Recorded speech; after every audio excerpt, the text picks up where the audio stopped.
Olá, pessoal, tudo bem? Estamos aqui de volta no nosso Papo de Pandemia, né? Essa é a nossa 12ª edição. Obrigada ao pessoal que vai chegando aí para acompanhar a nossa live de hoje.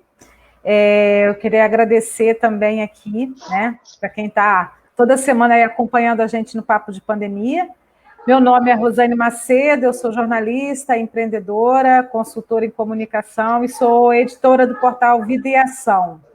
Eu tento conciliar aí também um pouco disso tudo aí com o papel mais difícil e mais importante na vida, que é ser mãe, né? Ser mãe não é um papel muito fácil, né?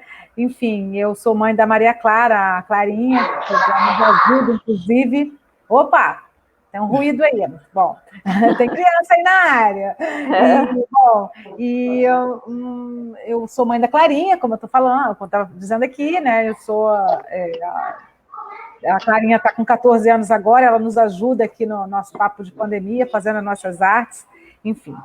E hoje é o dia, gente, da gestante, e resolvemos aqui hoje, nessa live de hoje, falar um pouco sobre os desafios, aí os riscos, né, de ser mãe nesses tempos de pandemia, né?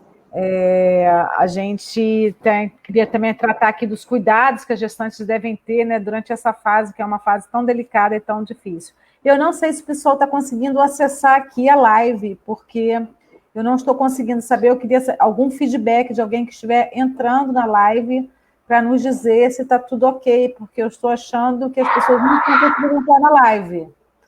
Eu queria verificar isso. Alguém, por favor, que está online aí, pode nos dar esse feedback, por favor? Estamos chegando bem para vocês.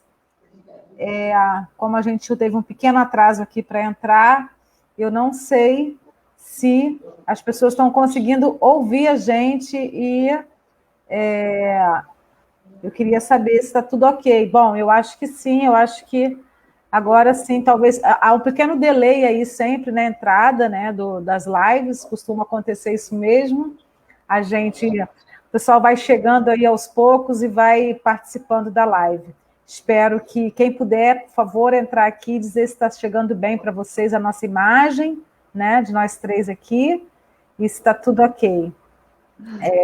Preciso desse feedback aqui, porque aí eu vou conseguindo tocar aqui o nosso roteiro. Bom, como eu estava falando, hoje é o dia da gestante, né? E vamos falar aqui sobre os desafios e os riscos da maternidade em tempos de pandemia, como os cuidados com as gestantes devem, quais são os cuidados que as gestantes devem ter nessa fase, né? E para participar com a gente dessa live de hoje, a gente convidou duas especialistas no universo materno-infantil, a doutora Silvia Pisa e a Bia Carneiro. Bem-vindas, uma honra contar com vocês aqui, nessa participação nessa live de hoje. Obrigada por aceitarem o nosso convite aqui para essa 12ª edição do Papo de Pandemia. Muito obrigada. Bom, aqui, ó. Opa, legal, a Marina está dizendo aqui. Marina Novaes, o áudio está bom, está dando para ver e ouvir direitinho. Ótimo, Marina, obrigada de você estar aqui. Então, meninas aí, Bia, Silvia, obrigada por aceitarem nosso convite. Na verdade, é um prazer esse convite, a gente poder conversar um pouquinho a respeito desse momento.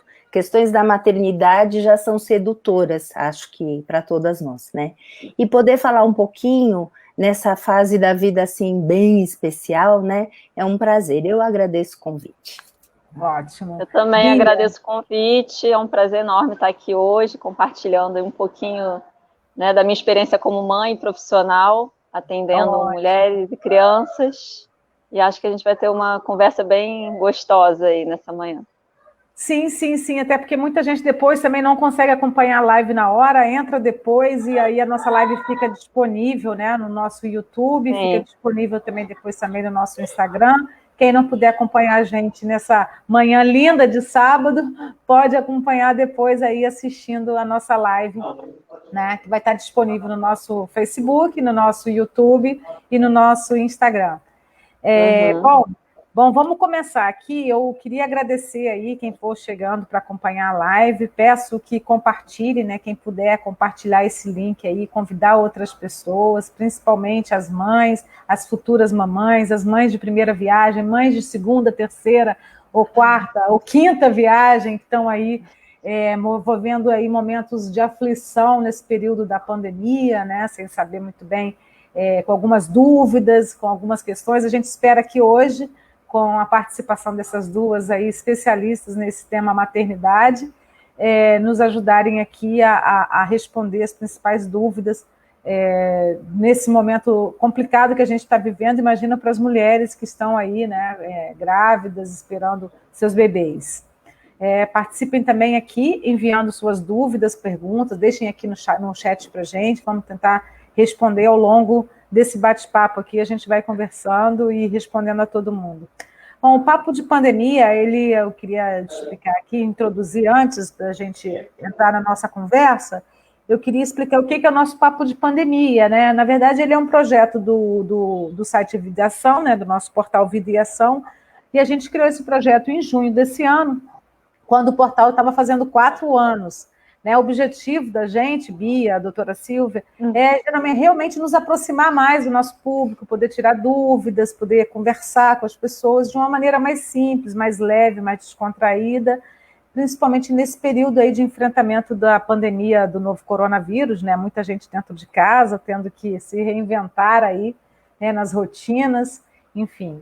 Então, a gente, além de trazer aqui especialistas em diferentes áreas para compartilhar os seus conhecimentos com a gente traz aqui também algumas histórias bacanas de superação, de resiliência e de reinvenção. Pessoas que, porventura, passaram por momentos difíceis e que conseguiram, para contar para a gente como é que elas conseguiram vencer essas fases. Bom, então eu peço que quem entrar aí, participe com a gente aí, mandando as suas perguntas, né, para a gente responder tudo. Como eu falei, a live fica disponível aí no YouTube, né, @Vida e Ação, também no nosso site, vidaeação.com.br, e siga nossas redes aí no Facebook, no Instagram, no YouTube, no Twitter. Eu queria começar trazendo alguns números aqui. O Fundo das Nações Unidas para a Infância, o UNICEF, ele estima que 116 milhões de bebês vão nascer sob a sombra da Covid no mundo inteiro. Há uma previsão de que esses bebês nasçam em até 40 semanas desde o início da pandemia. Né? Os países com maior número esperado de nascimentos nos 9 meses desde a declaração da pandemia, né, lá em fevereiro, são a Índia, com 20 milhões, China, com mais de 13 milhões, Nigéria, com 6 milhões, Paquistão, 5 milhões, Indonésia, 4 milhões, e o Brasil aí vem depois desses países mais populosos. Bom, a maioria desses países já apresentava, né, taxas altas de mortalidade neonatal, mesmo antes da pandemia, né, e podem ver aí um aumento a ocorrer nesses níveis de mortalidade por conta da Covid. Até os países mais ricos estão sendo afetados, né, por essa crise. Nos Estados Unidos, que é o 6º país em termos de número esperado de nascimentos, mais de 3,3 milhões de bebês devem nascer até o dia 16 de dezembro. Em Nova York, as autoridades estão, inclusive, investigando centros alternativos de parto, pois muitas mulheres não estavam preocupadas em como iriam dar à luz nos hospitais, não estavam se sentindo seguras. Enfim, então, a gente tem vivido um momento muito preocupante em nível mundial, principalmente para as mulheres, né, que vão ter seus filhos. E essa semana, no portal Vida e Ação, a gente também trouxe uma matéria falando sobre as pesquisas que relatam o alto risco a que as mulheres, né, as gestantes e as puérperas, que são as mães que acabam ali de dar à luz, né, são chamadas as puérperas, elas estão sujeitas a uma pandemia do novo coronavírus. O número, gente, é muito alarmante. 8 em cada 10 mulheres que morrem por Covid, né, mulheres gestantes ou puérperas mortas, no mundo, elas são brasileiras. Os dados alarmantes são de um estudo publicado em julho no Jornal Internacional de Ginecologia e Obstetrícia. Esses estudos estão avançando, né, tem outros dados também que falam de índices aí preocupantes, né? Das 160 mortes por Covid notificadas até o dia 18 de junho, 124 eram no Brasil, sendo que 188 nações foram afetadas pela doença, ou seja, o Brasil tem o maior número de gestantes ou puérperas mortas pela Covid em todo o mundo, entre 188 países, ou seja, é realmente muito preocupante. A maioria dos óbitos aconteceu no puerpério, ou seja, até 42 dias após o nascimento do bebê. Pelos dados públicos, ainda não foi possível saber se os bebês também morreram, ou seja, a gente ainda não sabe qual é o risco, de fato, para as mulheres e para os bebês, né? Mas o que justifica aí esse número tão alarmante? Um estudo feito também nos Estados Unidos mostrou que as grávidas com coronavírus por lá apresentavam um risco maior de internação, com necessidade de UTI, de ventilação mecânica, mas isso não significou lá um número maior de mortes, 16 mortes entre cerca de 8 mil gestantes que contraíram a doença, ou seja, comparando com o Brasil, né, lá a situação estava bem mais tranquila em relação a isso. Então, assim, é possível que aqui no Brasil as mulheres, né, puérperas, não estejam recebendo assistência adequada? Ou será que elas estão com medo de ir ao consultório? O que está acontecendo com as nossas grávidas? Como é que elas podem se cuidar mais e prevenir esses riscos aí, né? A gravidez, a gente sabe que não é uma doença, então não poderia ser considerada uma comorbidade para o coronavírus, né? Apesar disso, aqui no Brasil, o Ministério da Saúde colocou as grávidas no grupo de risco para a Covid, ao lado dos idosos, dos obesos, dos diabéticos e as pessoas com doenças crônicas em geral. Mas por que será que isso acontece? E outra, com as pessoas ficando cada vez mais dentro de casa, é natural que muitos casais se aproximem mais, né? E até se reconciliem, decidam ter mais filhos, enfim. Mas esse é um bom momento para ter filhos? E quem já engravidou, o que fazer? Bom, tudo isso nós vamos tratar aqui com essas duas especialistas maravilhosas que estão participando com a gente nessa live de hoje. No primeiro bloco, eu queria conversar aqui com a doutora Silvia Pisa. É Pisa? Pisa mesmo, né? É Pisa mesmo, Pisa. Tá. Então, eu fiquei na dúvida se era pizza ou se era pizza. Não, quase. Embora eu adore pizza, mas é Pisa. Ótimo. Então a doutora Pisa, gente, ela é médica, ginecologista, obstetra, ela é chefe do setor de gravidez de baixo risco da Santa Casa de São Paulo. Ela também é associada da SOGESP, que é a Associação de Ginecologia e Obstetrícia do Estado de São Paulo. E a doutora Silvia também, ela preside a Comissão Nacional Especializada de Aleitamento Materno da FEBRASGO, que é a Federação Brasileira das Associações de Ginecologia e Obstetrícia, ou seja, ela é uma autoridade, gente, nesse assunto. Uma honra, doutora Silvia, ter aceitado o nosso convite aqui. Muito obrigada pela sua participação. Rosane, eu agradeço mais uma vez a participação. Esse currículo, enfim, eu acrescentaria coisas mais importantes. Eu sou mulher, sou mãe também, sou apaixonada pelas grávidas, sou médica obstetra.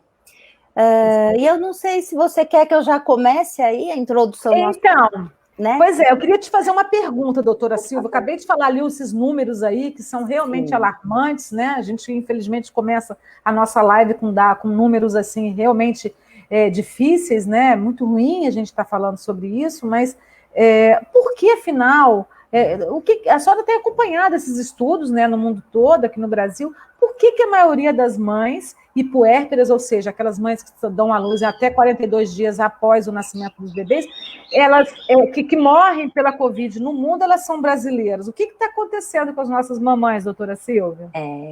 Bom, na verdade, né, esses dados, eles são aterrorizantes para todos nós, né?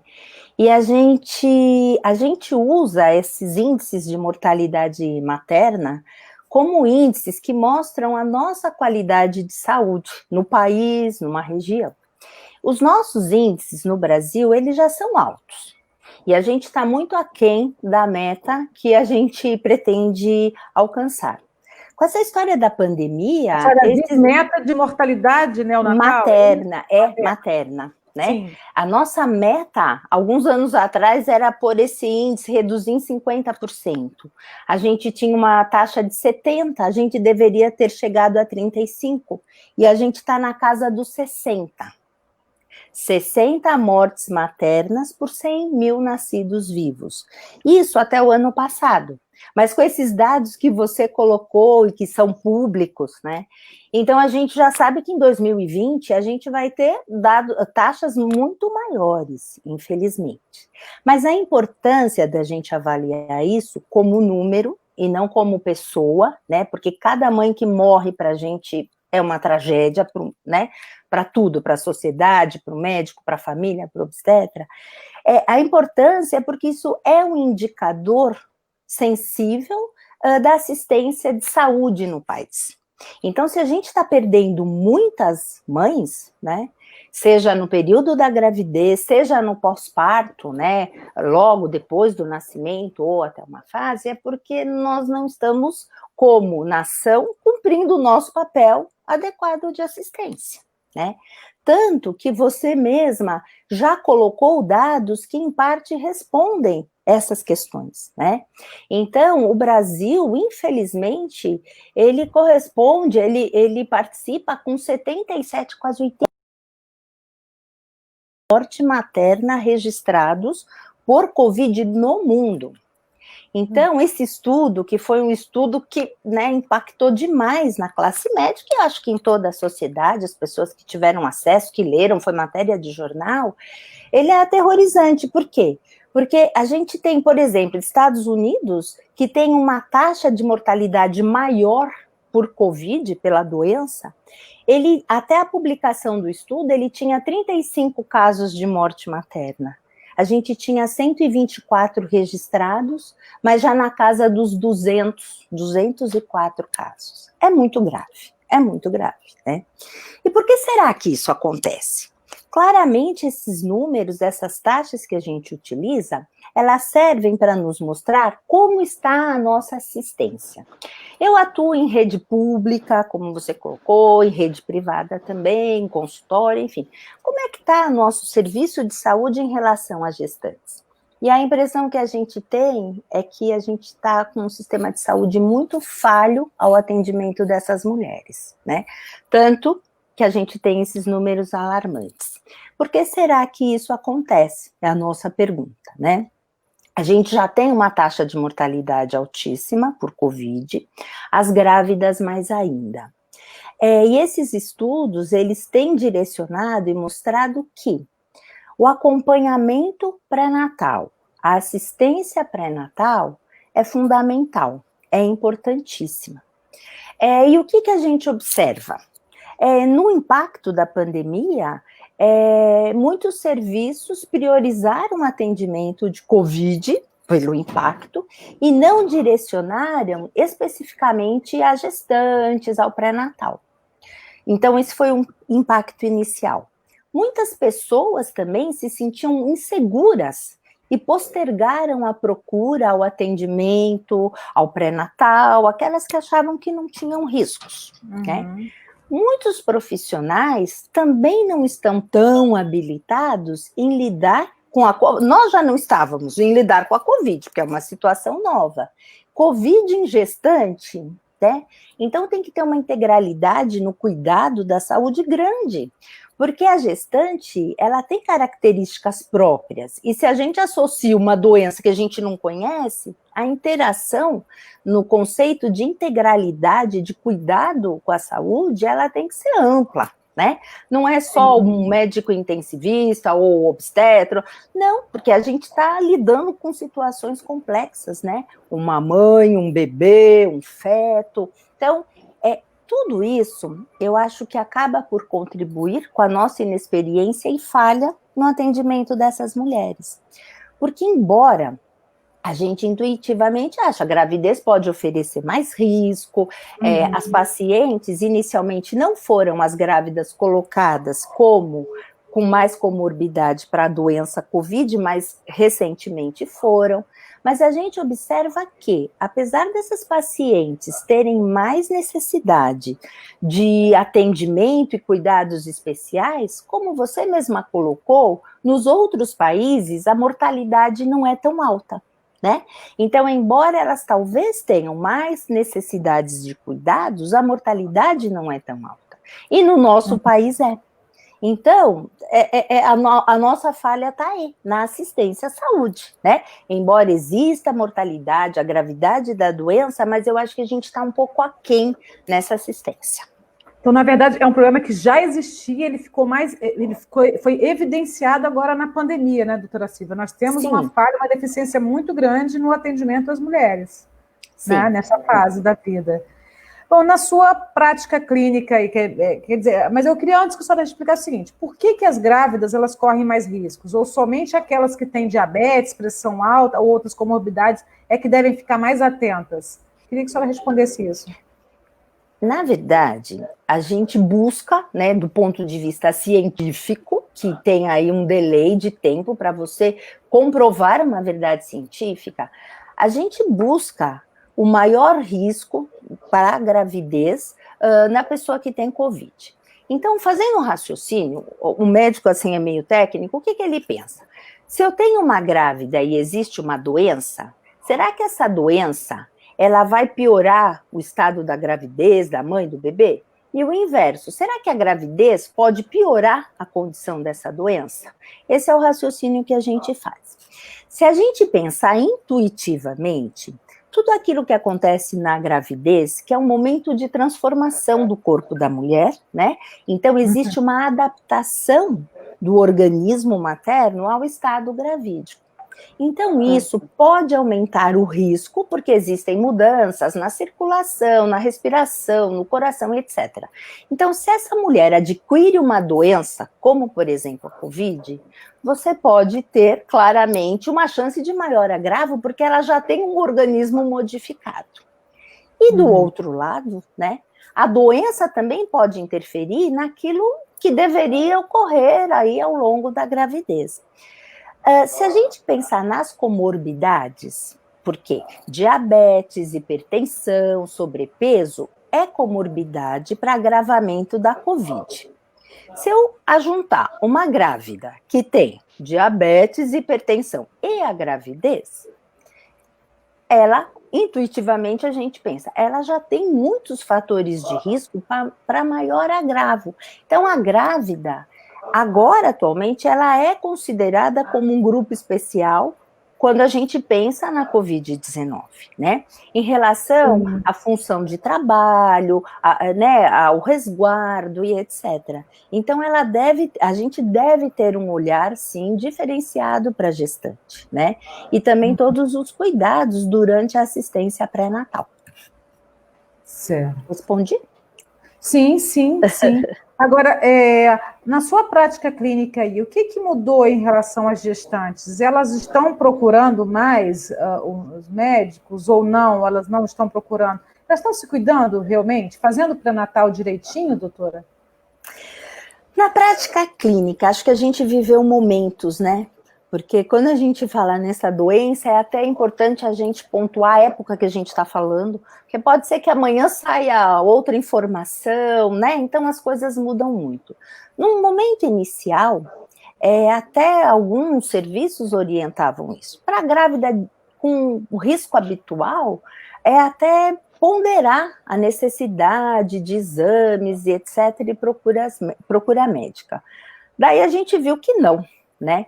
O atendimento pré-natal, o atendimento à gestante, ele deve ser mantido. Ela não deve sofrer detrimento de consultas, de atendimento e de exames complementares, aquilo que a gente faz da rotina pré-natal, quando necessários, por ocasião da Covid. Isso daí é uma norma até ministerial. Mas muitas pessoas, elas se furtaram muitas vezes a procurar um atendimento médico, até porque o receio da contaminação, a quarentena e etc. Esse atendimento, ele teve que ser readequado, seja no serviço público, seja no serviço privado, né? Espaçamento de consultas, os cuidados com o ambiente, o risco biológico da contaminação, aquilo que está muito já claro na mídia, né? Distanciamento, máscara, higiene, lavagem de mãos, enfim, né? Mas a gente passou por essa etapa, né?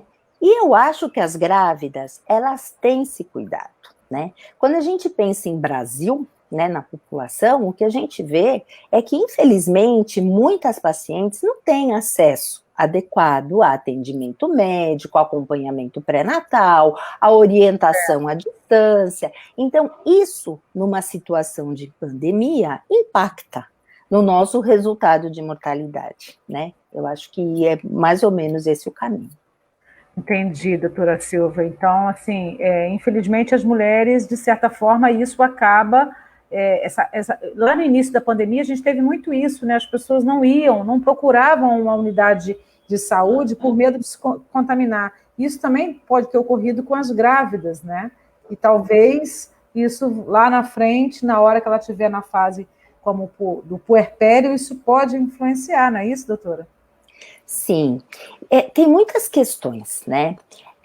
Muitos sintomas, às vezes, que podem ter relação com Covid também, às vezes, podem acontecer na gravidez.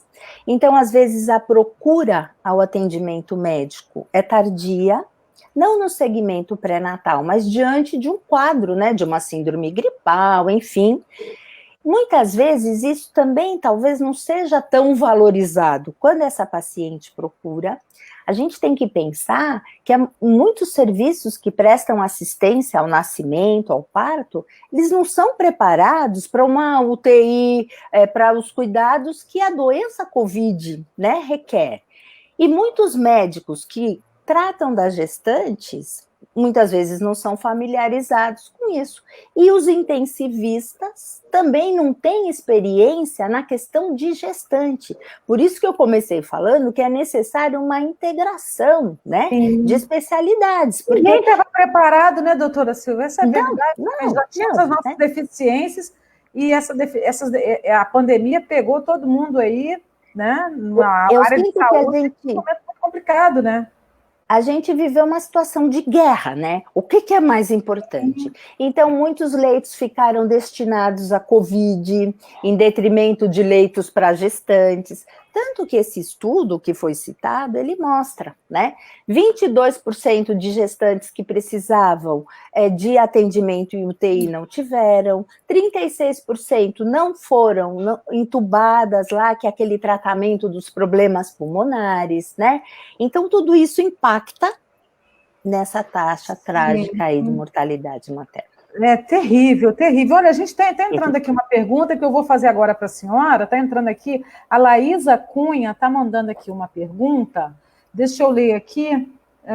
Peraí, só um minutinho. Laísa, obrigada, Laísa, de estar aqui participando, acompanhando a gente. Olha, essas doenças, ela pergunta aqui, essas doenças nas grávidas, diabetes ou hipertensão, quando controladas por medicação, também têm o mesmo risco? Ou somente quando essas doenças estão sem controle? Essas doenças são muito prevalentes na nossa população de grávidas, né? E elas têm um risco. Claramente, se elas são controladas com dieta, com medicamentos, esse risco diminui, né? Agora, se a gente sobrepor as doenças ao estado gravídico e ainda a COVID, isso vai ser pior. E se essas doenças não estiverem sendo adequadamente acompanhadas e tratadas, aí o resultado é mais trágico. É verdade. Agora, algumas pesquisas na China apontam a possibilidade de contágio vertical da gestante para o bebê, né? O contágio vertical é quando a mãe contamina o bebê ainda no feto, né? Durante a gravidez. Quais são os principais cuidados que as grávidas devem tomar, doutora Silvia, para prevenir o contágio do novo coronavírus? Elas têm alguma medida especial, diferente das demais pessoas? Olha, em relação à transmissão vertical, que é quando eu tenho a gestante, ela está com Covid, o risco disso passar pela placenta, pelo sangue, enfim, para o bebê, um estudo, né, acho, na China, coloca essa possibilidade. A gente ainda não teve de forma consistente, do ponto de vista científico. É bom que hoje a gente fala de ciência assim amplamente, e isso é uma coisa boa, né? Traz muita confusão, mas é bom. Então, a gente não teve de um modo assim consistente como essa transmissão, se existe o risco da passagem, como existe o risco do vírus do HIV passar da mãe para o feto pela placenta.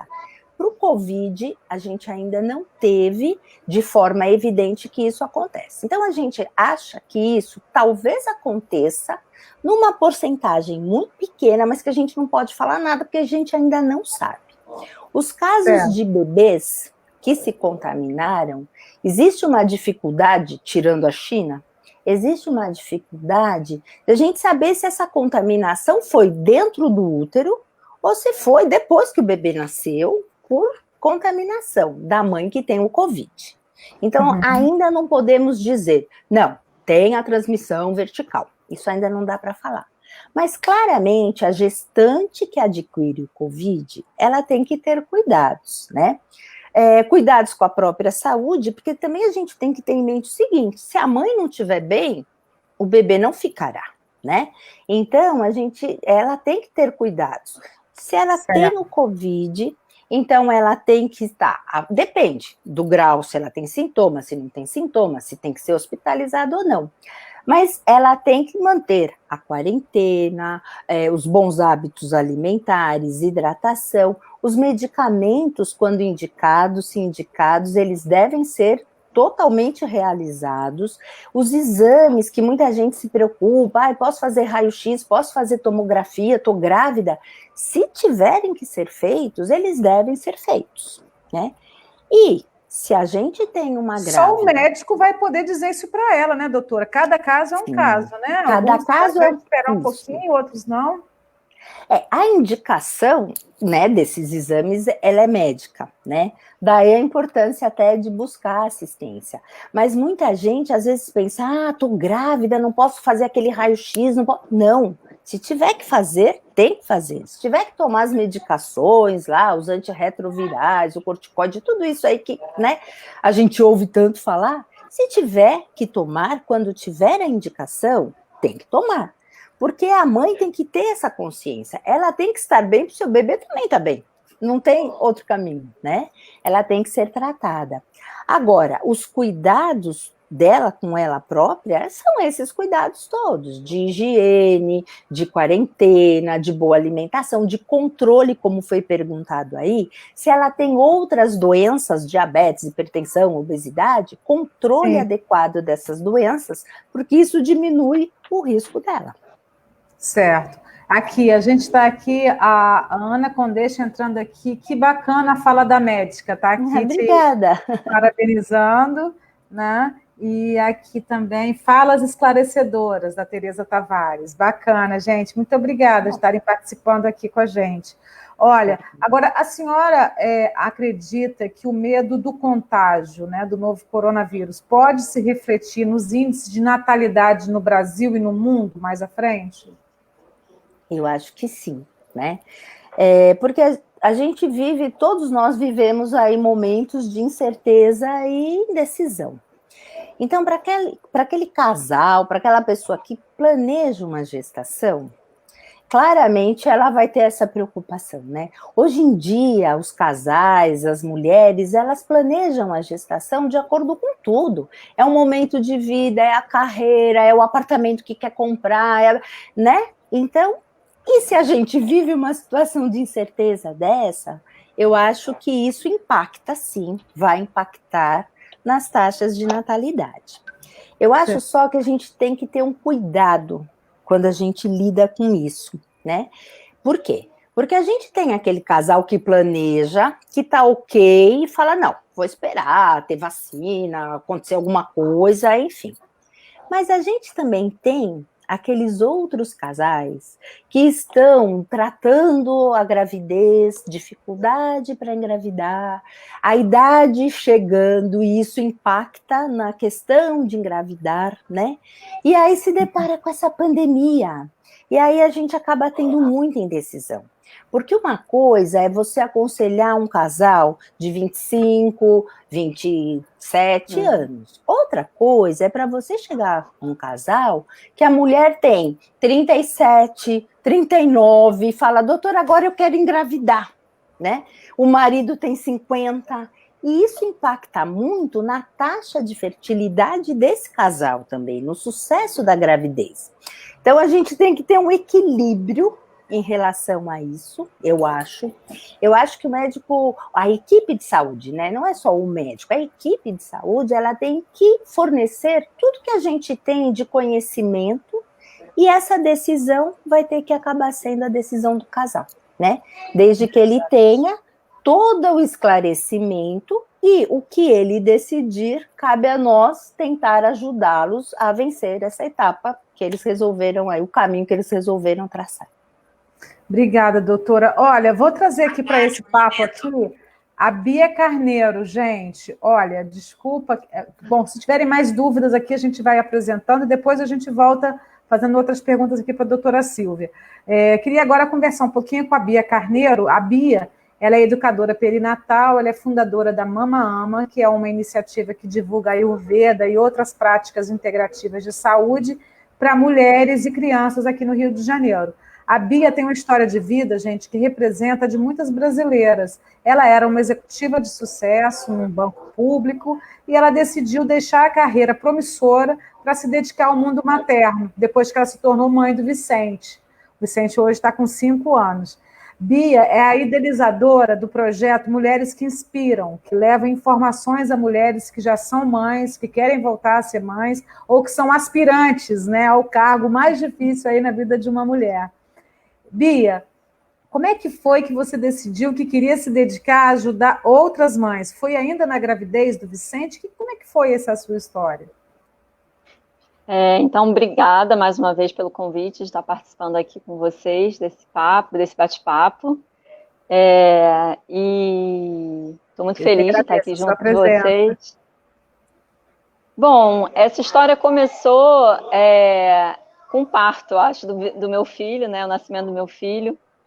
E eu acho que essa minha história mostra um pouquinho da potência que é um parto, que pode ser um parto na vida de uma mulher, né? Porque eu tive a oportunidade de passar por um trabalho de parto, um parto fisiológico, natural, e a sensação que dá depois que você passa por esse evento intenso e desafiador se eu conseguir passar por um parto, eu consigo o que eu quiser nessa vida, né? E então, eu já estava há 10 anos trabalhando no banco público, né? Eu sou economista de formação, me formei na UFRJ. Mas já tinha em mim, assim, um sentimento de que aquele não seria o meu caminho para o resto da vida, né? Eu não me via trabalhando no banco por 30, 35 anos. E aí, quando eu engravidei, já na gestação, essa sensação foi ficando cada vez mais presente, mais forte dentro de mim. Quando eu pensava, né, em conciliar essa vida profissional com os cuidados com meu filho, eu já achava que não encaixava mais. E aí, quando o Vicente nasceu, isso ficou muito forte, muito evidente, né? E o meu filho nasceu, eu tive uma intercorrência durante o trabalho de parto, que levou ele para a UTI, neonatal, então ele ficou 10 dias na UTI. E essa experiência também me fez, né, como qualquer experiência de crise na nossa vida, me fez reavaliar. Eu já estava nesse processo de reavaliação da vida. E aí passei por isso, e aí foi inevitável reavaliar as minhas escolhas, né, o que eu queria para a minha vida e para a vida do meu bebê naquele momento. Então, isso só fortaleceu. E aí, por conta dessa situação que eu vivi específica, logo depois que a gente foi para casa, né, eu comecei a mergulhar nesse universo dos cuidados com o bebê, pela perspectiva muito do alívio do trauma, né, desse estabelecimento de vínculo, para contribuir para que esse trauma que ele viveu, desse afastamento aí precoce em relação a mim, né, nesses primeiros 10 dias após o nascimento, que eu pudesse, de alguma forma, recuperar esse tempo e estabelecer um vínculo saudável com ele. Então, eu li muitos livros durante esse pós-parto mais imediato, mergulhei muito nesse universo, até que um momento eu olhei e falei, eu estou gostando muito desse assunto, né? Está indo além das minhas necessidades ali individuais com o meu bebê. E aí, quando o Vicente estava com 6 meses assim, de idade, depois de eu já ler alguns livros nesses 6 primeiros meses, eu resolvi fazer um curso de educação pré-natal. Fui procurar na internet mesmo, assim, onde que eu conseguiria ter mais informações, né, sobre essa parte mais da formação do vínculo, né, da construção dessa saúde emocional e, né, do ser humano, né? Então, eu encontrei aonde procurar mais informação, aonde me formar, e fui estudar, fui aprofundar isso. E aí, depois de um tempo, acho que 1 ano e meio, 2, eu realmente já estava pronta para sair do meu trabalho, largar a minha trajetória como economista e entrar nesse universo de corpo e alma mesmo, né? Para além das minhas necessidades ali individuais e das necessidades da minha família. Certo. Agora você... desculpa. Não, era isso mesmo. Não, mas como é que a Ayurveda entrou na sua vida aí? Como é que ela se aplica na gestação e também na saúde de mães e bebês e crianças? Uhum. Bom, a Ayurveda, para quem não conhece, para quem nunca ouviu falar, é um sistema de medicina que tem sua origem lá na Índia. É um sistema tradicional de saúde, reconhecido pela Organização Mundial da Saúde como uma medicina apta a prevenir e tratar doenças, né? Então, ela tem a origem lá na Índia. E a minha relação com a Índia já é bastante antiga, mesmo antes de pensar em ser mãe, eu já tinha ido para a Índia algumas vezes por conta da yoga, para fazer retiros, né? Meditação. E nessas viagens para a Índia eu já tinha tido contato com a Ayurveda, porque a Ayurveda está muito presente naquela sociedade, naquela cultura. Enfim, fiz tratamentos, mas naquele momento, nesse primeiro contato, eu tinha uma visão de que a Ayurveda não era uma medicina, eu não sabia, eu achava que a Ayurveda era uma clínica de spa indiana, né, onde a gente vai, faz massagem, sai de lá se sentindo mais relaxado, e depois eu descobri que não, que era uma medicina, né, nessa minha trajetória aí de mudança profissional. E essa minha reconexão com a Ayurveda aconteceu justamente no meu pós-parto, nesses primeiros 6 meses aí, após o nascimento do Vicente.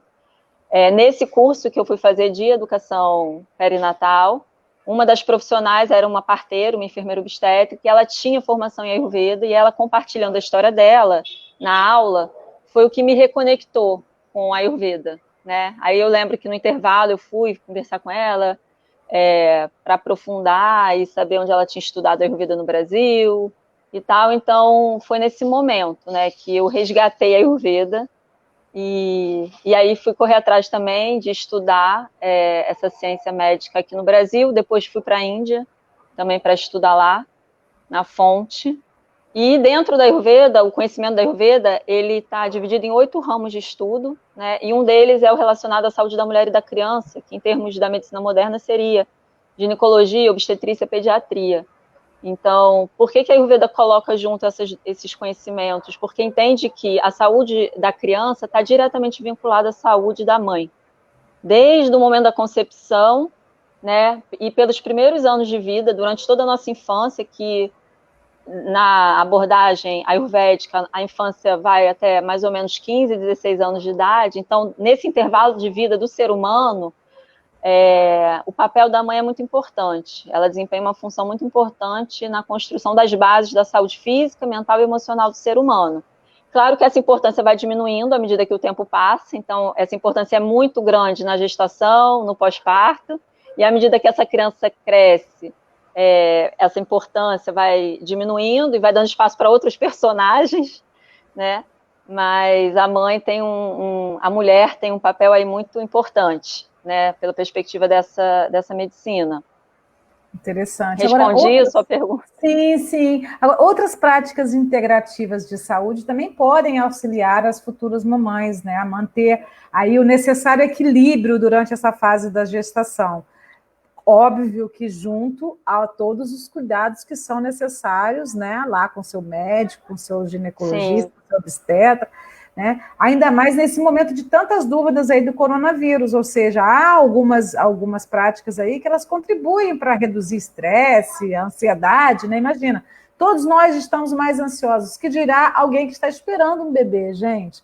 O que você aconselha nesse caso, Bia? O que as mulheres, assim, você acha que pode contribuir? Olha, de acordo tanto com a Ayurveda quanto com as pesquisas mais recentes que a gente tem hoje de neurociência, de psicologia moderna, né? A meditação vem sendo apontada como uma ferramenta assim importantíssima e eficaz, né, para a gente lidar melhor com a nossa mente, com as nossas emoções. E também de acordo com pesquisas super recentes, né, o útero materno é a primeira escola do ser humano. Através dessa experiência de vida intrauterina, a gente aprende sobre o mundo a partir da forma como nós, enquanto estamos gestando, né, como que a gente lida com os desafios, com as situações que se apresentam para a gente já está ensinando para o nosso bebê sobre que mundo é esse que está esperando por ele aqui. Então, é muito importante uma mulher que está gestando, que está pensando em engravidar, ter esse cuidado realmente com a sua saúde mental, emocional, né? E aí eu diria que a meditação é a grande ferramenta, assim, é um grande instrumento que a gente pode ter no dia a dia para aprender, para tomar consciência da nossa mente, quais são os nossos medos, nossos receios, né? E aprender a lidar com isso da melhor forma possível. Então, eu recomendaria meditação, yoga, que também é um exercício que mexe muito com o corpo, mas que tem um efeito na mente também, que traz muita tranquilidade, consegue trazer a mente para o momento presente, né? Exercícios de respiração, que quando você vai fazer práticas de yoga, em geral, os exercícios de respiração estão juntos, né? Então, eu iria por esse lado, das práticas da yoga, da meditação, que eu acho que são muito eficazes e funcionam de verdade, assim. E nesse período que a gente está aí da pandemia, dá para fazer isso também muito dentro de casa, né? Sem ela ter que conviver, já que ela está tendo que ter mais, intensificar os cuidados aí, uma vez que está no grupo de risco. Dá para fazer muita coisa em casa também, né, Bia? Sim, tem muitos profissionais, né, estão dando suas aulas em casa, as pessoas participam, e eu tenho recebido feedbacks muito positivos das gestantes que estão fazendo essas atividades, né, online, estão gostando e se sentem apoiadas, porque rede de apoio é muito importante também nesse momento, né, para elas verem que elas não estão sozinhas. Então, acho que essas atividades também, além de proporcionar essa autoconsciência, autoobservação, também proporciona para elas esse momento de estar junto de outras mulheres que estão vivendo a mesma situação, porque a empatia que a gente tem por uma pessoa que está vivendo a mesma situação que a gente é diferente, né, do que a empatia que a gente tem por uma pessoa que quer nos apoiar, mas que não está vivendo aquela situação naquele momento. Ela pode até ter vivido, mas não está vivendo agora. Então, essas redes, essas rodas de gestantes ou de pós-parto, eu acho que são muito benéficas. Eu até brinco, assim, falando que parece um mantra, que a gente fica falando, procure uma rede de apoio, uma rede de gestante, uma rede de pós-parto, porque realmente é muito importante. Eu falo isso não do ponto de vista só meu profissional, mas como mãe. Na minha vida de mãe, foi muito fundamental ter uma rede, né, de mulheres que estavam vivendo pela mesma coisa que eu naquele momento. Muito bacana essas suas dicas aí. Agora, de fato, né, quando você se sente, a pessoa se identifica com a realidade da outra, então ela se sente mais à vontade, se sente até mais acolhida muitas vezes. Como é que é realizado o trabalho de vocês na Mama Ama durante a gestação e após o nascimento da criança? Como é que as mulheres podem se cuidar de forma natural aí nessa fase da vida? Então, o Mama Ama, ele disponibiliza conteúdo, né? Atualmente 100% do conteúdo disponibilizado pelo Mama Ama é gratuito, né? Através, a gente está finalizando o nosso site, então em breve vai ter um site com conteúdo também, mas por enquanto o conteúdo está sendo disponibilizado pelo Instagram, Facebook, YouTube, então essas mídias todas digitais que a gente tem hoje disponíveis. E em breve também a gente vai ter cursos, né, oferecidos para quem quiser se aprofundar nesse conhecimento, tanto da Ayurveda quanto das outras práticas integrativas de saúde, para que essas mulheres possam ter, né, mais informação, conhecimento. Eu falo sempre que conhecimento é poder, né? Então, quando a gente tem conhecimento, a gente consegue tomar decisões conscientes, né? O que é importante para nós, e não baseado na opinião de alguém, né? Claro que as opiniões são importantes. São voltados para a mãe mesmo, né, Bia? Para a mãe daquela que vai o Mama Ama, o objetivo do Mama Ama é atender mulheres, né? Sim. Claro que eu dou uma ênfase agora, estou dando especial para as mães, dado a conjuntura que a gente está vivendo, né, eu acho que é um momento que a gente está tão sensível, né, uma gestação, no pós-parto, e a mulher está vivendo esse contexto de quarentena, de medo, né, então eu realmente tenho dedicado mais atenção às gestantes e às mulheres que estão no pós-parto. Mas a minha visão do Mama Ama é que seja algo mais amplo, até porque essas mulheres que estão grávidas e que estão no pós-parto são mulheres. Antes de sermos mães, somos mulheres, né? Verdade. Então, é um cuidado integral, né? Muito em breve vai ter também muito conteúdo gratuito e também cursos e atividades mais aprofundadas para nós mulheres que somos, né, queremos também nos cuidar. Sempre importante a gente buscar conhecimento, né, e apoio com quem entende, né, do que a gente está vivendo. Bom, eu queria voltar aqui a fazer uma pergunta para a doutora Silvia, mas antes aqui eu queria mostrar aqui o que estão me passando. Bom, a Laísa faz uma afirmação, quando a doutora ela tinha falado sobre as questões envolvendo as mulheres, né, as mães, ela fala a mesma preocupação ocorrida quando dos casos de microcefalia pela Zika, né? De fato, houve uma grande preocupação ali, e isso está se repetindo, né, doutora Silvia? Ainda não se sabe, não tem a extensão desses estudos para saber ainda os impactos reais, né, que isso pode causar. Aqui também a Laísa está comentando aqui, ó, que a Bia falou, ela fala super importantes essas práticas integrativas, a Ana Condeste, estou adorando as contribuições. Bom, e como localizar nas mídias sociais, a gente vai colocar aqui tudo para você, tá, Laísa? A gente vai colocar aqui para todo mundo.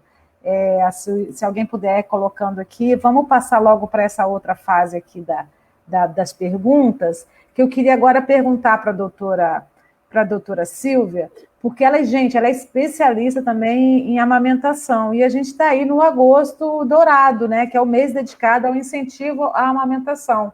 Demos, inclusive, na semana passada, do dia 1º ao dia 7 de agosto, a gente deu uma série de matérias lá na Semana Mundial do Aleitamento Materno, a gente deu no nosso site www.vidaeação.com.br, uma série de matérias a esse respeito. Doutora Silva, a senhora que é especializada aí nesse tema, o que a senhora pode trazer para a gente de novidade? Há o risco, de fato, de uma mãe com Covid-19 assintomática contaminar o filho durante a fase da amamentação? Olha, a gente tem batido muito nessa tecla da amamentação na época da pandemia, né?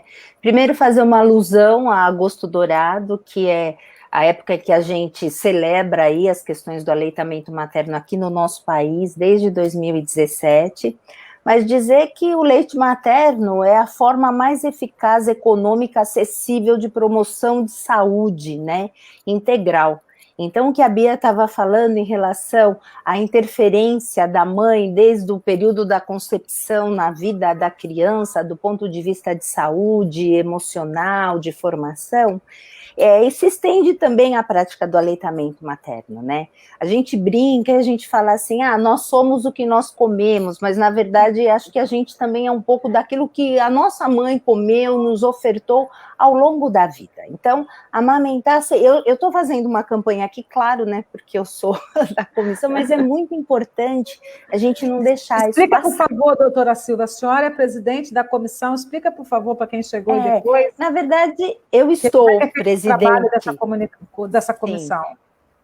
Eu estou presidente, né? Eu já fazia parte dessa comissão nacional de aleitamento materno da nossa federada, que é a Federação Brasileira de Obstetrícia e Ginecologia, né? Enfim, e a gente exerce aí uma série de campanhas para a população, classe médica, classe de saúde, política nacional, relacionada à promoção, apoio e incentivo ao aleitamento materno, em conjunto com outras classes, né? Toda a equipe de saúde, pediatria, enfermeiras, doulas, enfim, todos que colaboram aí com o bem-estar do ser humano. Tá?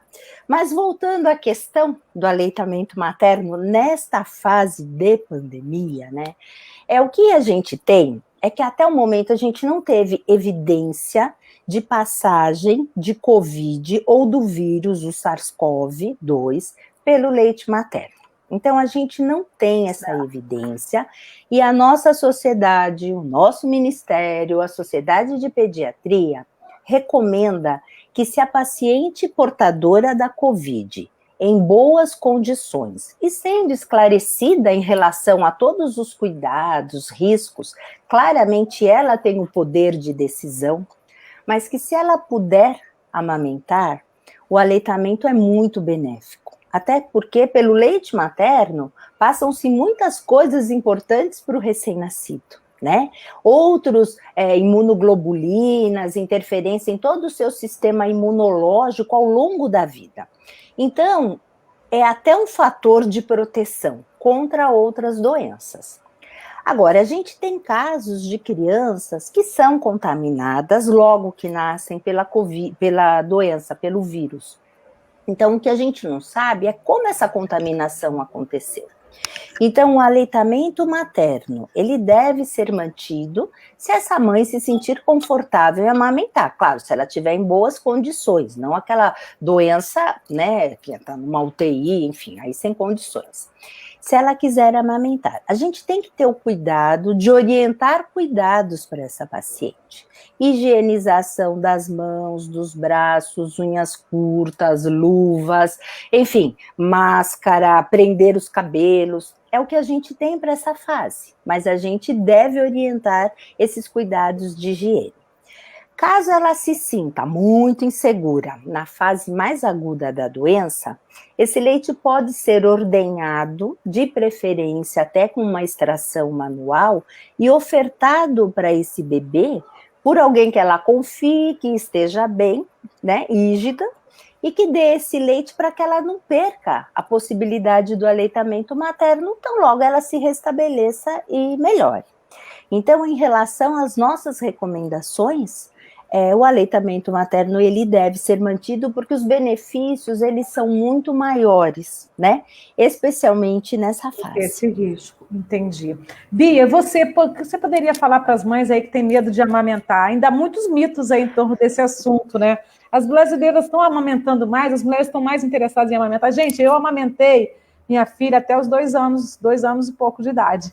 E assim, a fase mais gostosa da vida é que você constrói o vínculo. É muito bom amamentar, gente. Acho que faz mais bem para a mulher do que para a mãe, do que para a criança. Doutora, desculpa, mas é gostoso demais amamentar, né? Não é verdade? Sim. Então, Bia, queria saber com você, o que você diz disso aí, que é a sua experiência com outras mulheres, o que elas têm falado? As mulheres estão querendo amamentar mais, estão prolongando esse período aí de amamentação? Sobre o medo da amamentação que você colocou, eu acho que quando existe medo, o medo em geral está relacionado a algo desconhecido, né? Quando a gente desconhece algo, a gente tem medo. E então acho que o primeiro passo é conhecer, é se informar, buscar informação de qualidade, confiável, né?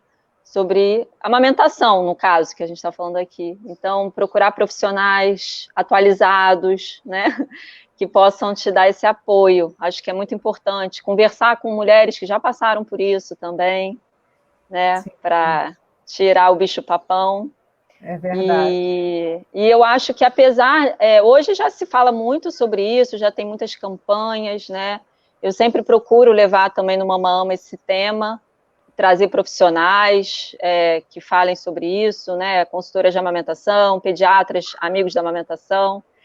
Mas a gente no Brasil ainda não tem índices, né, doutora Silvia? São tão bons, né? Tão bons, não é? Melhoramos um pouco, estamos melhorando um pouco, né? Mas ainda aquém do que a gente também planeja, né? Sim. Há muitos mitos aí, né? Que o leite não é fraco, o leite... Enfim, tem muita matéria também lá no nosso site, gente. Depois vocês entrem lá e vejam mais matérias sobre o agosto dourado. A gente só por isso que é importante a mulher realmente... a mulher buscar informação, né, e montar essa rede de apoio da amamentação também, né, que na minha visão inclui o pediatra, amigo da amamentação, a consultora de amamentação, que é uma figura meio que recente, né, nesse quadro, nesse universo, mas que, pelo menos na minha história, por exemplo, contribuiu muito, né, imagina, eu fiquei 10 dias afastada do meu bebê, né, eu só fui amamentar o meu bebê no 3º ou 4º dia, né, após o nascimento dele, e ainda assim consegui, e amamentei ele até ele completar 2 aninhos, 2 anos e 1 mês.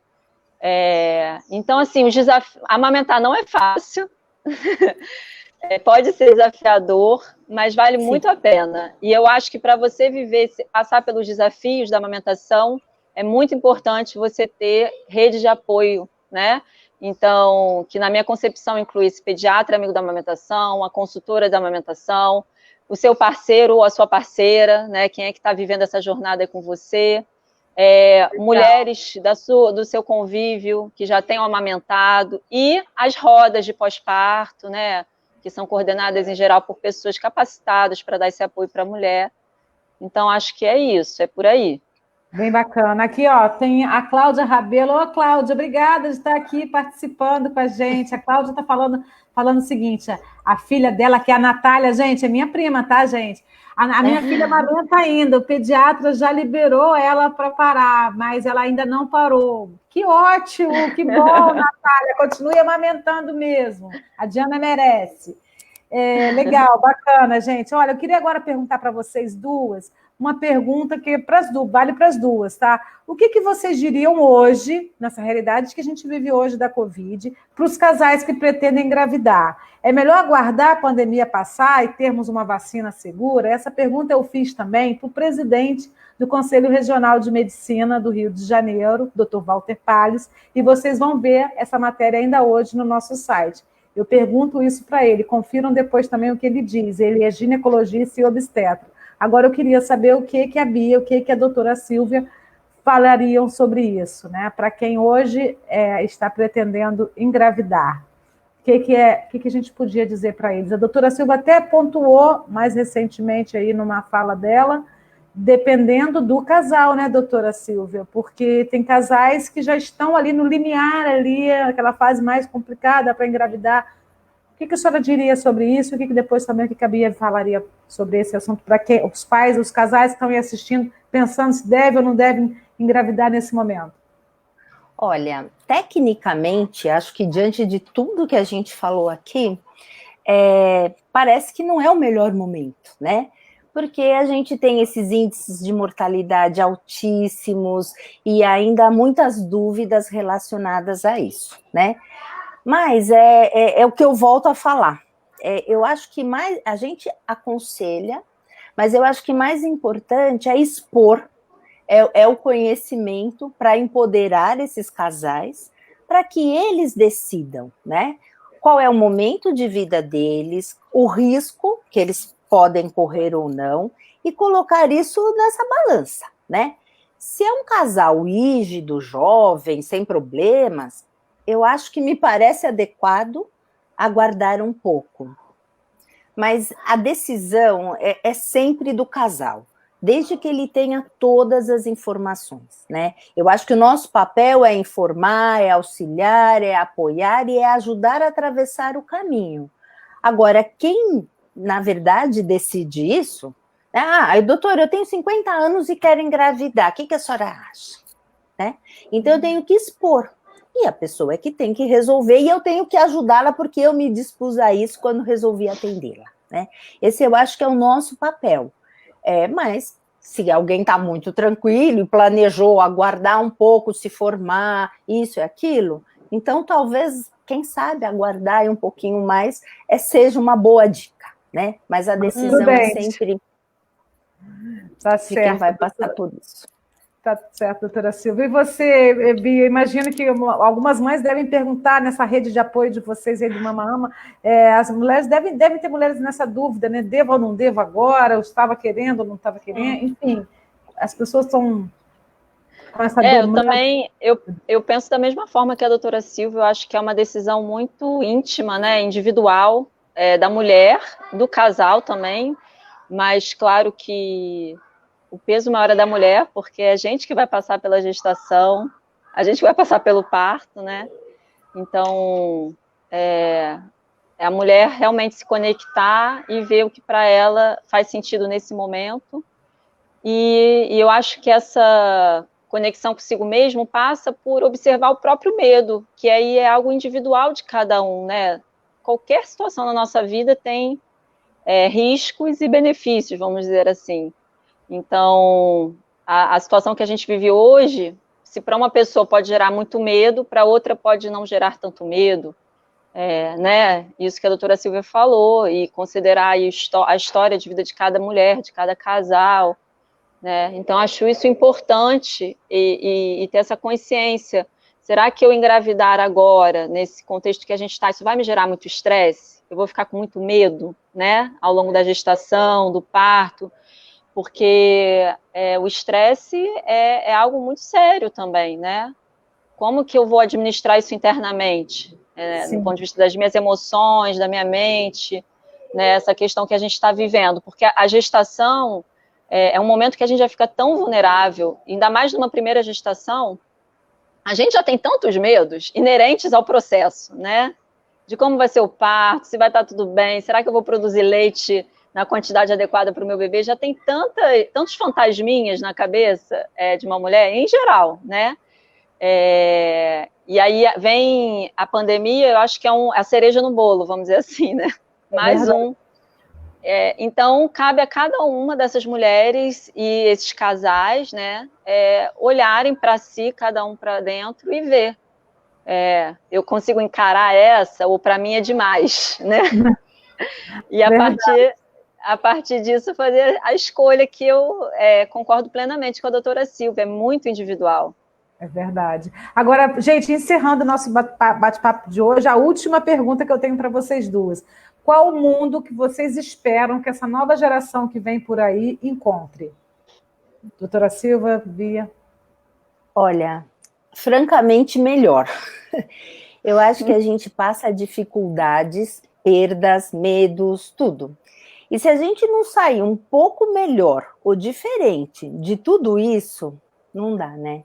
Então, a impressão que eu tenho, e aí a minha opinião, é que é um momento transformador, né? E a transformação, ela vem com muitas coisas, com medo, com ansiedade, a gente não tem chance, muitas vezes, de retornar àquela situação anterior. Mas eu acho que cada dificuldade, embora dolorosa, elas nos servem para crescimento, para melhorar, se a gente souber aproveitar. Então, a impressão, e isso é a minha opinião pessoal, eu espero um mundo melhor, porque a gente está num processo de transformação de tudo, de valores, de sociedade, de vida, de tudo, né? Do que a gente acredita, do que a gente achava. Se a gente não mudar com isso, aí a gente ficou, né? Então, essa é a minha esperança, francamente. Bom, você, Bia, a nova geração que vem por aí, você espera que essa nova geração que está chegando ao mundo, para essas mães, eles encontrem? Eu também não tenho dúvida de que a gente está passando por uma transformação bem profunda. Não dá para imaginar que algo tão grande como isso que a gente está vivendo, né? O mundo inteiro passando por esse processo. Não dá para imaginar que isso não vai trazer mudança, transformação, né? E eu tenho uma fé muito grande de que a natureza, ela sempre caminha para a evolução. A gente está sempre evoluindo, está sempre melhorando. A gente nunca volta atrás. Pode até parecer que a gente está, às vezes, andando para trás, mas quando você olha para uma perspectiva maior, a gente consegue ver que a gente está sempre melhorando, né? A natureza, esse universo, ele caminha sempre para melhor. Então, a partir dessa perspectiva, eu sempre acho que, por maior que seja o desafio, seja ele na nossa vida cotidiana, individual, seja ele numa perspectiva maior, né? Ele sempre vem para somar, para trazer uma mudança de perspectiva, uma reavaliação de valores, de ideias. Então, eu acho que quem está chegando no planeta está chegando num momento muito desafiador. Com certeza são pessoas muito corajosas, porque chegar no planeta nesse momento não é para qualquer um. Verdade. E acho que essas almas que estão chegando aí têm muito a contribuir para essa transição, para essa mudança, para essa evolução que a gente está passando enquanto grupo, enquanto humanidade. Bacana, Bia. Gente, olha, a conversa tá boa, tá maravilhosa aqui, mas a gente vai ter que encerrar aqui por hoje. Tinha outras questões que a gente gostaria de falar, mas numa outra ocasião, quem sabe. Quero agradecer muito a doutora Silvia Pisa e a Bia Carneiro por terem aceitado o nosso convite para compartilhar aqui seus conhecimentos, suas experiências, suas ideias, suas opiniões com a gente aqui nesse dia de hoje. Vocês querem aproveitar aí para deixar, terminando o nosso bate-papo, vocês querem deixar um recado final aí para as mamães e futuras mamães que estão nos assistindo ou que ainda vão assistir essa live, porque ela fica disponível nas nossas redes aí? Eu acho que as futuras mamães, enfim, como a gente tem falado aqui, que aproveitem esse momento transformador, né, de crescimento. Seus bebês sejam bem-vindos aqui. Eu também acredito que essas almas, esses bebês que chegam, e aí eu sou muito felizarda por poder participar desse processo na vida das pessoas, que sejam bem-vindas e que tragam aí esperança, que a gente precisa mesmo melhorar muita coisa nesse mundo. É isso. Verdade. Bom fim de semana para todos. Obrigada. E você, Bia? Eu também quero agradecer a oportunidade de ter estado com vocês aqui nessa manhã. Foi muito gostoso. Adorei conhecer a doutora Silvia, não conhecia. Ótimo. Foi um prazer. As duas. E, enfim, estou à disposição, né? E a minha mensagem também para vocês que estão entrando nessa grande aventura que é a maternidade, que sejam bem-vindas, né?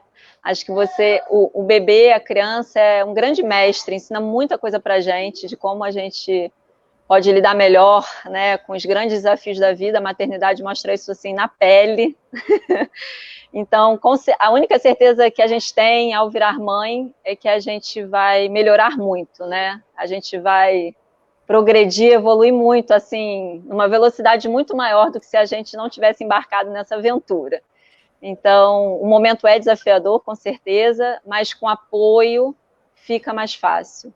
Então, procurem rede de apoio na sua região ou online, né? Estejam próximas umas das outras. Essa é a minha grande mensagem, assim, que vocês estejam juntas umas das outras, acompanhadas com suporte profissional de qualidade, profissionais capacitados também para dar esse apoio. Certo. Gente, olha, muito obrigada a todo mundo aqui que assistiu, prestigiou essa live de hoje. Assim que possível, a gente responde outras mensagens que ficarem abertas aqui, mas eu acho que boa parte já foi respondida, né? Teve uma questão aqui da Ellen, se a Bia poderia falar sobre a medicina ayurveda e a pandemia de Covid. Eu acho que ela falou um pouco também, depois a gente pode elaborar melhor. Depois, a Bia, se ela quiser escrever alguma coisa aí para o nosso site, vai ser muito bem-vindo. Já temos matérias lá também, lá da Bia, lá no nosso site. Enfim, quero agradecer aqui também as meninas que ajudam a fazer esse papo de pandemia acontecer, que é a Gisele Nichols, né? Inclusive, ela assina a coluna Saúde Tech no nosso site. Inclusive, tem uma matéria muito bacana dela que está entrando no nosso site sobre nomofobia.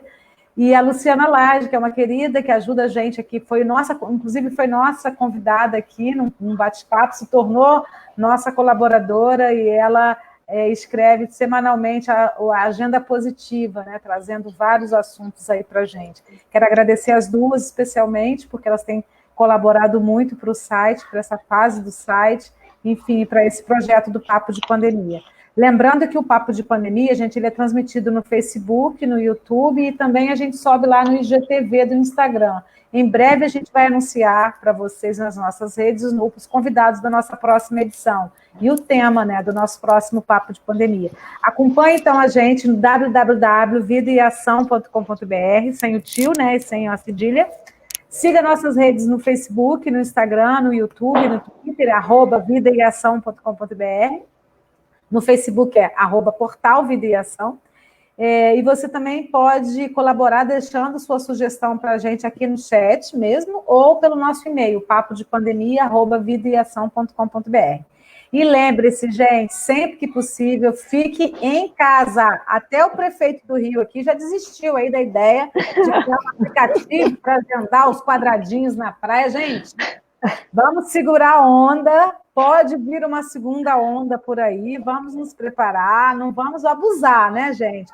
Os números ainda estão oscilando muito da Covid, não estamos livres dessa pandemia, né? E se precisarmos sair de casa, não vamos esquecer aí as regras de ouro, usar máscara, lavar as mãos, manter distanciamento social, enfim, tudo isso que as nossas autoridades, os nossos médicos têm ensinado para a gente dia a dia. E não deixe de acompanhar aqui nosso próximo Papo de Pandemia. Um beijo e um abraço para todo mundo. Se cuidem, cuidem dos seus, fiquem em casa sempre que puderem. Tchau, tchau. Muito obrigada, Bia. Muito obrigada, doutora. Beijo. Beijo, obrigada. Beijão. Tchau, tchau. Tchau, gente.